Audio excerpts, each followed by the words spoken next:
السلام عليكم الخوت، نلحقكم في فيديو جديد. فان شاء الله الدراري بعد ما جينا من عند من اللي كنا عند الجده ديالي، وكيف ما كتشوفوا ورينا لكم ديك الكتاكيت اللي كانوا عندها عملناهم تما. وسبعه الكتاكيت، جوج صغارين وشي خمسه، لا جوج كبارين وشي خمسه صغارين، ماشي كبارين، المهم شويه. ودابا رجعنا الحمد لله عند السمك ديالنا، وباش نعطيو لهم الاكل ديالهم. الاكل ماشي الحقيقه، ماشي انا اللي كنت نعطي لهم، اللي كنت مع الجده ديالي. الوالد ديالي كان تيعطيهم من الصباح، تيعطيهم شويه وصافي. ودابا جينا باش نبدلوا لهم الماء ديالهم، نعدلوا لهم، نفتحوا لهم الجاج ديالهم، نعدلوا لهم اي حاجه يحتاجوها باش يبقاو في صحه جيده. المهم يلا خليكم معنا باش تشوفوا اي حاجه من واحد تنزيرو، باش تعرفوا بلي تجيو من السفر ديالكم شنو تعدلوا الاسماك ديالكم. ويلا خليكم مع الفيديو.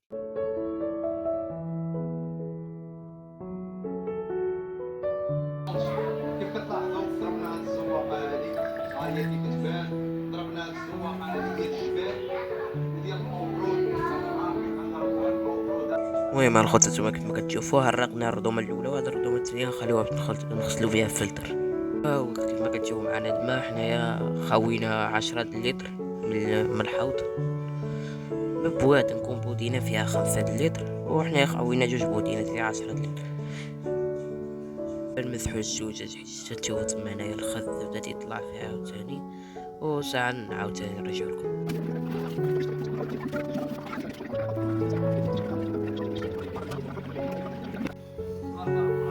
مناظر خلابه ما شاء الله. ها انتم فوالا الخبز من بعد ما مسحنا الدجاج، شفتو الماء كيجرجع. ديك الوسخ اللي كان في الدجاج هود دابا الماء. دابا نشغلو ديك الشي فلتر ينقي كلشي، باش كيجرجع الماء.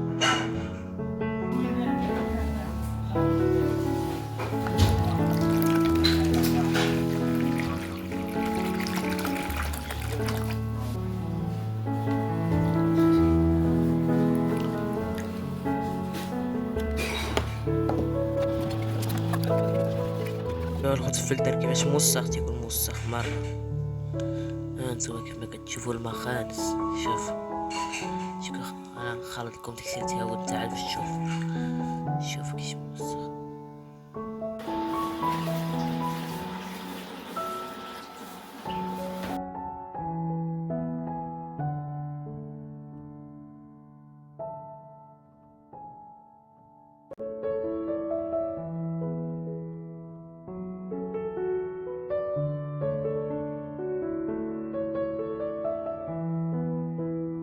المهم الخوت، كيف ما كتشوفتوا معنا حنايا بدلنا لهم الماء ديالهم، مسحنا لهم الزجاج ديالهم، عملنا لهم اي حاجه اللي اللي تخليهم بصحه جيده. ويلا ما تنسوش حط لايك، اشتراك، قناه، بارطاجيو فيديو، بتزيدوا تشجعونا نزيدو نكملوا.